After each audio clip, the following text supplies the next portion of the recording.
Hi guys, welcome back to my YouTube channel, and if you're new here, don't forget to click the subscribe button and the bell button beside it para naman ma-notify ka at meron tayong mga bagong updates, tips, tricks, and tutorials dito sa YouTube channel ko. For today's video, we're going to have another tutorial and I will teach you how to edit your photo or how to turn your photo into an anime like this. So this is a TikTok trend, so usong-uso ito sa TikTok. And ituturo sa inyo kung paano siya gawin and paano i-download yung app na yun. And without further ado, let's get started.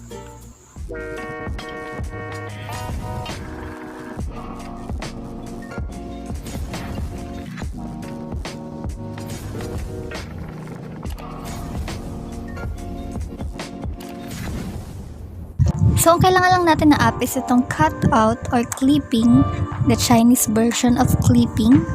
And then, click lang natin yung start. Sundan nyo lang yung arrow na ilalagay ko. And then, pili na tayo ng photo. Click nyo na yung add.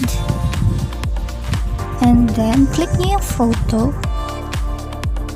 Next is kapag naklik nyo na yung photo, scroll nyo lang siya hanggang makita nyo tong icon na ito. And kapag nakita nyo na yung icon na yan, i-click nyo lang yan kasi yan na yung anime effect or comics effect.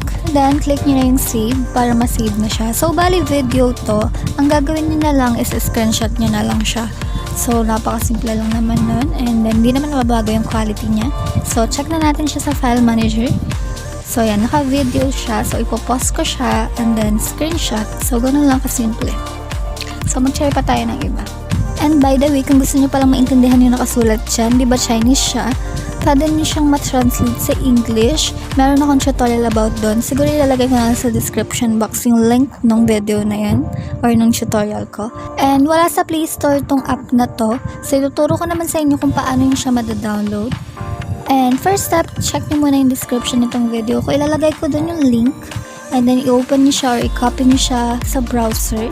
So ito yung lalabas. Click nyo lang yung green and then download. So, diretso na siya. Yan na mismo yung app. And then, i-check natin kung nagda-download na nga ba siya.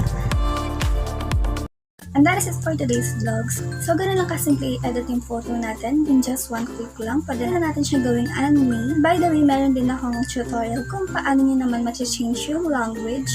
Yung app na yan, yung Chinese app na yan, kung paano mag-translate yung mga nakalagay dyan into English. So, that's all for today's video and thank you for watching and don't forget to click subscribe.